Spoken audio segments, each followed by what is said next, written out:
At the beginning, I would like to thank you for having me. I'm really privileged to be part of the celebration of the International Year of Sustainable Mountain Development in Turkey, with particular focus on the role of sustainable tourism in this process.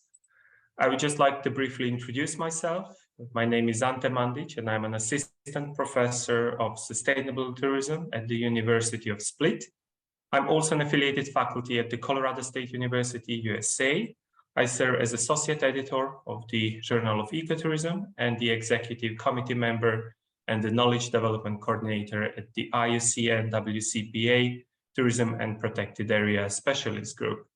So considering the focus of the today's event, my presentation will reflect on the role of the nature-based tourism development in the sustainable development and resilience of the mountain destinations. So nature is essential for travel and tourism and critical for a sector's growth and prosperity. Nature is also most often to be blamed for the uniqueness of tourism destinations, but at the same time, it also provides the critical ecosystem services, as we could hear before, by supplying, for example, clean air, fresh water, food, supporting human economic development and resilience, and also offering solutions to climate change. Enjoying parks, landscape, and other outdoor spaces also improves our health and well-being. However, all of these benefits depend on healthy environment. Biodiversity indeed underpins all ecosystem services, including those cultural, which include many ways in which nature impacts people's health and well-being through outdoor recreation, education, and nature-based tourism, improving mental health and building spiritual connections. For a long time, tourism has been identified and discussed as a threat to healthy environments.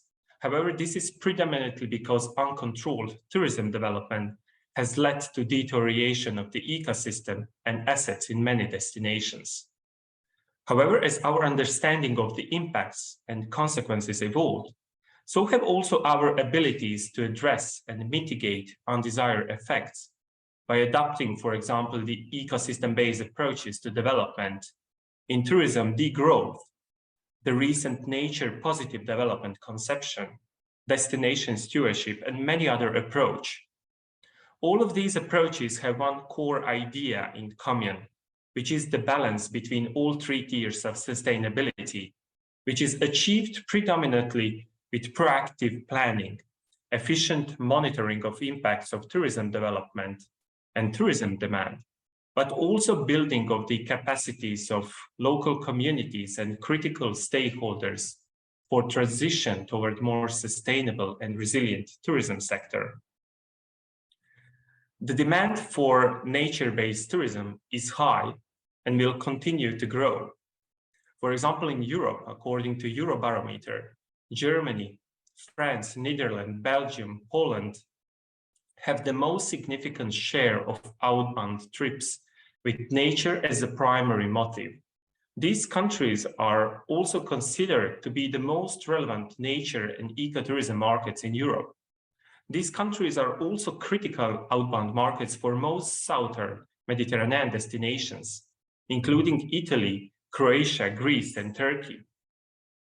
Therefore, it's not surprising that the demand for nature-based experiences is continuously increasing. As we can see in this figure, the number of visitors to local parks, national parks, public gardens, and other outdoor spaces is continuously increasing.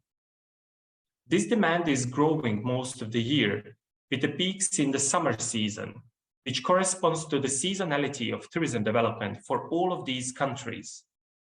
On the one hand, the recent pandemic inspired the growth of demand for spending time in nature. But on the other hand, we must not forget that by 2050, 70% of the world population will be living in the urban environments. Such living, same as current pandemic, is related to the stress and anxiety. But simultaneously spending time in nature is a sort of the antidote to the physical and the mental stress which is caused by pandemic or lifestyle. So I'm sure that this trend of growing demand for nature will gradually increase, and it's something we have to consider. For example, when discussing visitor management and tourism development in nature-based destinations, we often focus only on current visitors. But what about the futures? Which trends can be identified, and how will these trends affect our businesses, operation, development of communities? How have we adapted or plan to adapt? It's really time to start thinking about how to cater for current, but also future visitor and community needs in a more sustainable and innovative manner. In tourism, many companies are already in the process of setting ambitious sustainability goals and developing corresponding strategies, including the transition to net zero. However, to achieve these goals and transition toward a more sustainable future, travel and tourism companies must successfully develop products which will enable more sustainable travel choices.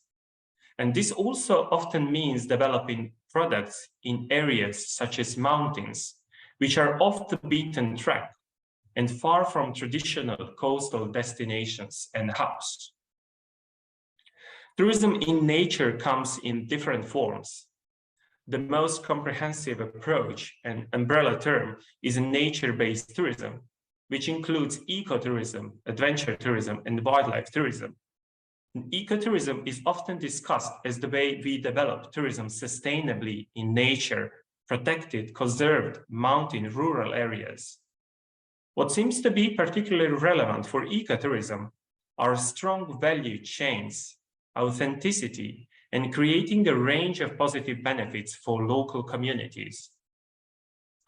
Ecotourism often involves a number of activities in natural settings, including rafting, canyoning, horseback riding, hiking, which are usually discussed as adventure tourism. And finally, we have a wildlife tourism, which involves experiences of wildlife watching or interacting with wild animals in natural habitats. All activities which are discussed under the term of nature-based tourism can occur in various settings, and among these, particularly popular are mountain areas. Mountains indeed create a sort of the opportunity to develop unique visitor experiences in all seasons of the year, which can often complement traditional sun, sea, sand tourism, and by that facilitate addressing seasonality. Tourism has a unique role to play by providing economic opportunities for communities and economic rationale for the protection of biodiversity. However, as there are no unique statistics on visitor expenditure for nature-based tourism, we can only rely on estimates for particular activities or settings. For example, protected areas receive roughly 8 billion nature-based tourists annually, generating approximately $600 billion per year in direct in-country expenditure and $250 billion per year in consumer surplus. According to the World Travel and Tourism Council, wildlife tourism contributed 4.2% of direct in-country expenditure and 6.8% of employment globally.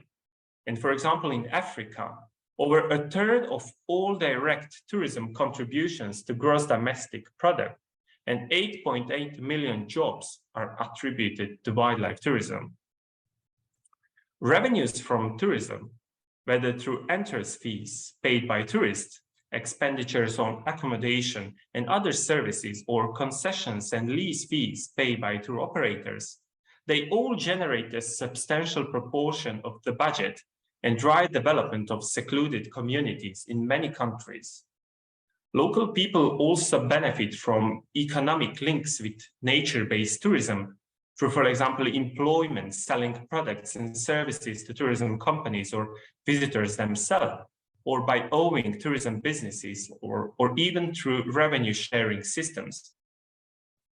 However, the impacts associated with nature-based tourism development indeed extend beyond only economic benefits.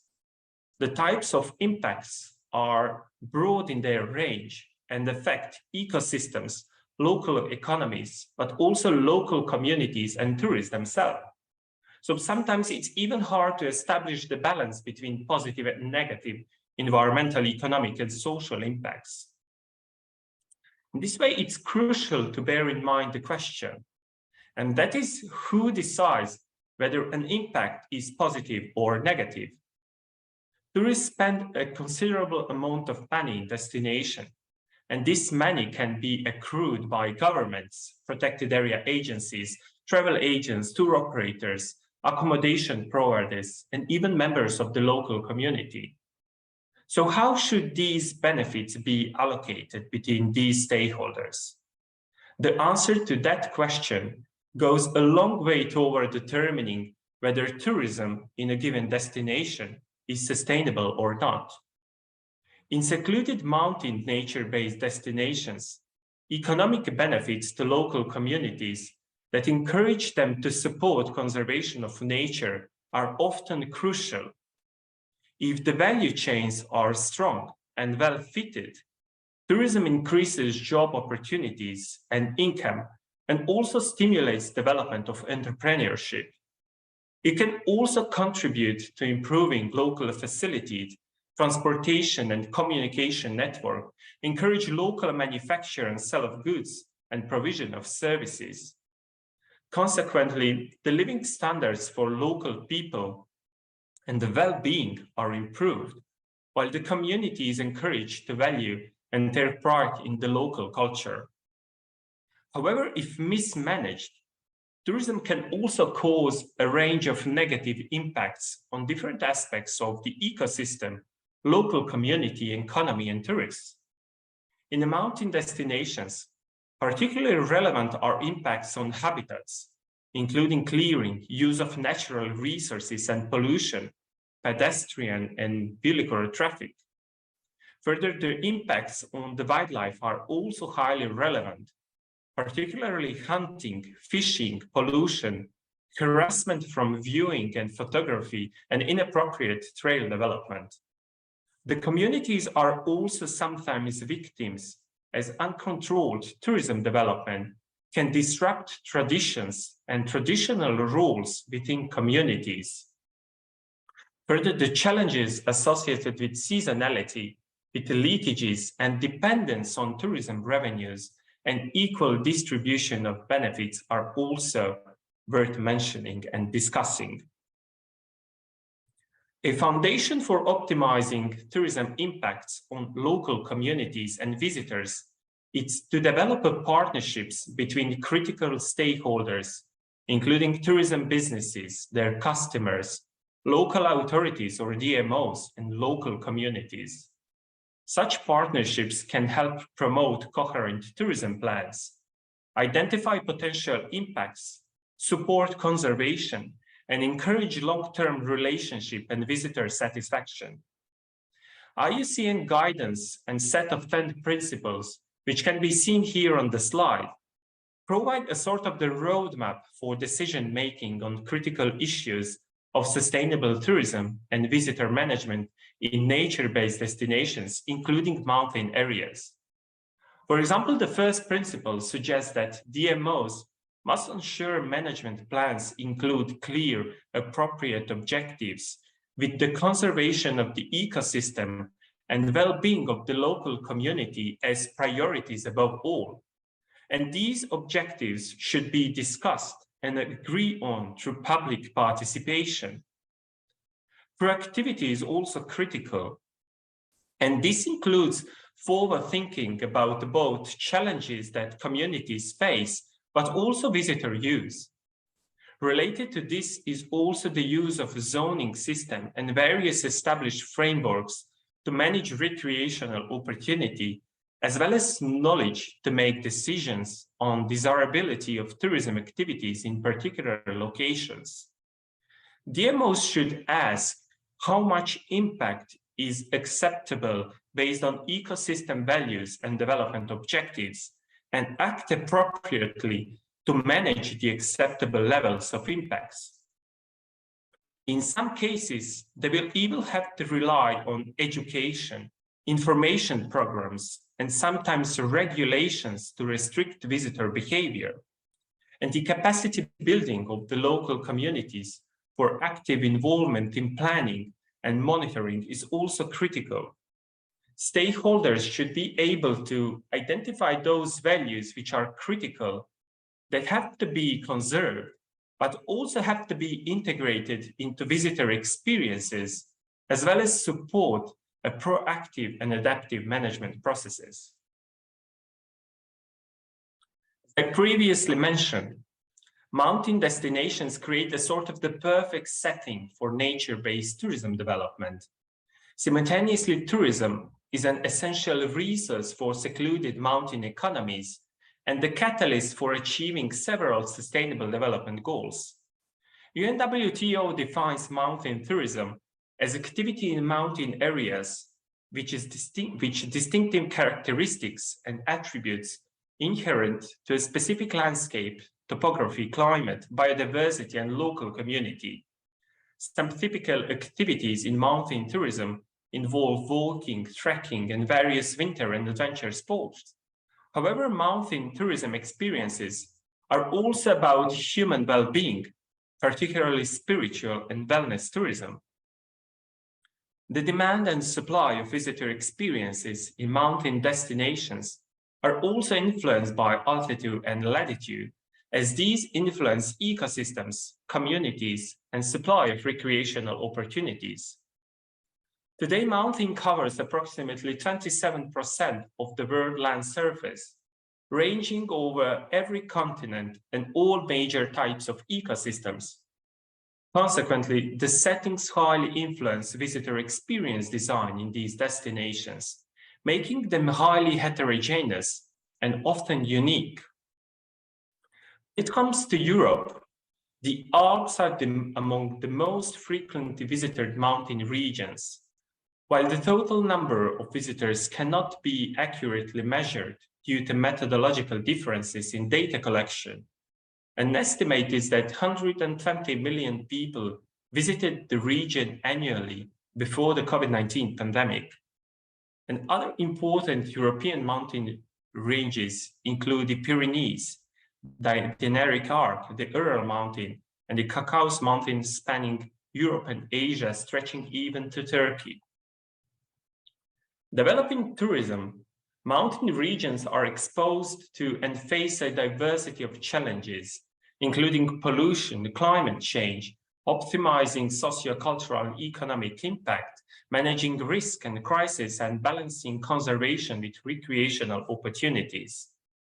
For example, concentrated visitor activities in mountain areas generate significant amount of solid waste and wastewater, and emissions from use in motorized transport contribute to climate change and pollute clean mountain air. Wastewater and solid waste can pollute freshwater resources.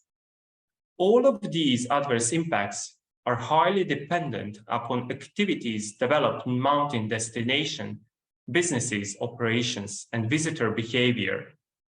According to recent Mountain Tourism Toward a More Sustainable Path report, plastic is one of the most severe environmental problems on the global scale and poses a challenge to the conservation of biodiversity and healthy ecosystems.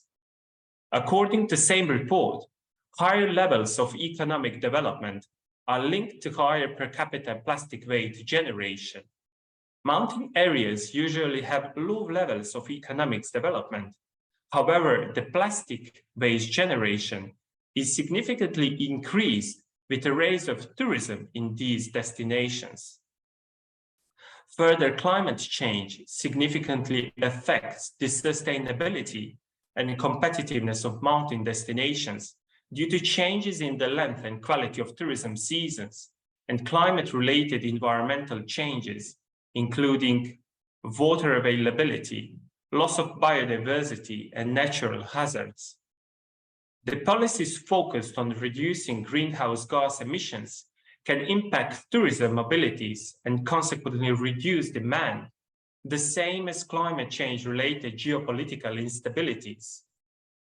As we have seen before, unsustainable tourism development can disrupt local communities and the fabric of the social capital. In some cases, the consequences of these impacts can also be positive, particularly regarding the position and the rights of women in traditional communities. When it comes to the economic impacts, the most appropriate challenges are related to seasonality, leakages, working conditions, and fair equal benefit sharing from tourism development. We must not forget that tourism development is being developed to advance the quality of life of local community, or to rephrase, communities should not be in submission power position to visitors. Mountain destinations are vulnerable to natural and anthropogenic incidents and crises, which accentuates the need for efficient risk and crisis planning and management. And finally, with the recent resolution 130, IUCN particularly advocates community involvement in conservation, as well as people-centered biodiversity management. And this means empowering communities to benefit from sustainable tourism development by conserving the essence of natural capital, driving this development and competitiveness of destinations. Ensuring the sustainability and resilience of mountain destinations requires openness to change and a willingness to embrace new ways of thinking and acting. There is a need to develop a clear vision for the tourism offer, with a particular focus on value chains, protection of biodiversity, and people's dependence on tourism development.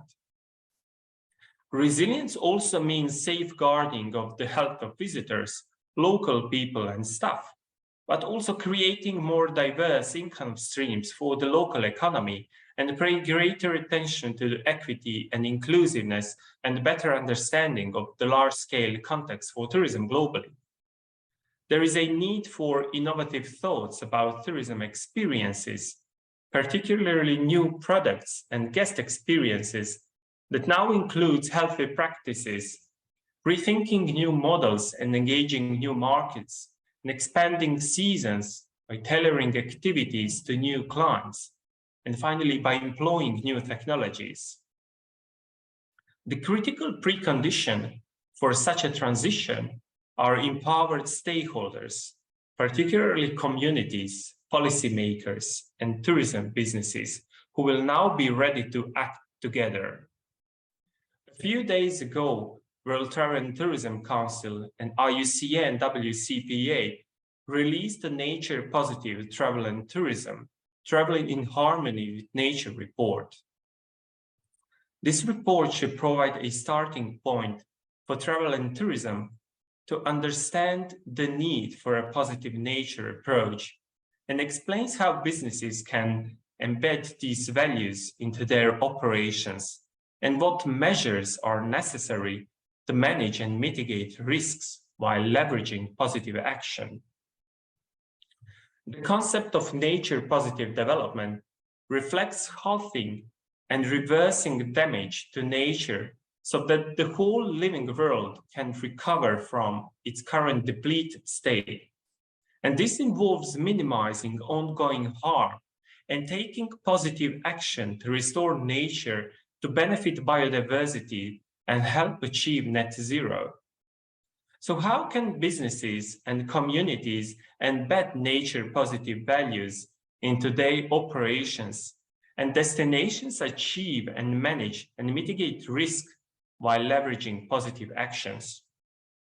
Instead of traditional conclusion, I would like to wrap up this presentation with some of the highlights from this report.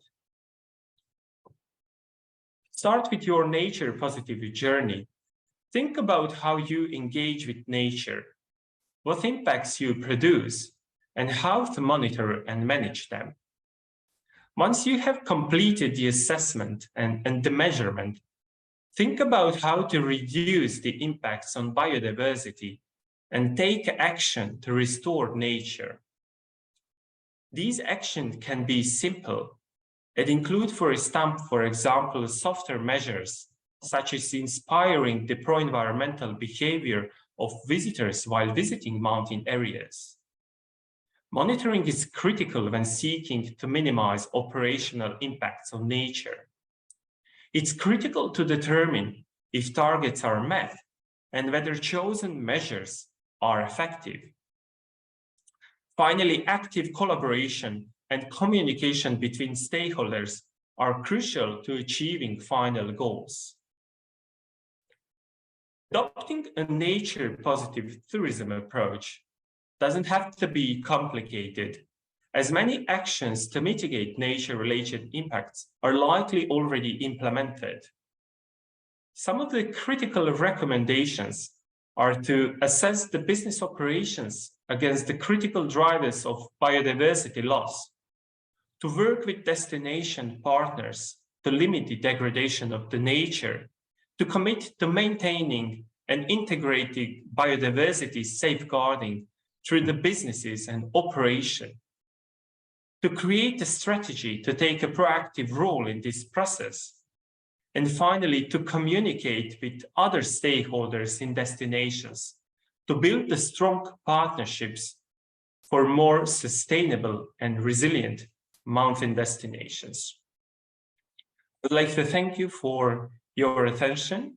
It was really a privilege to be part of this event. And if there are any questions, I would be more than happy to answer them. Also, you can see here my contact details, so feel free to get in touch. Thank you.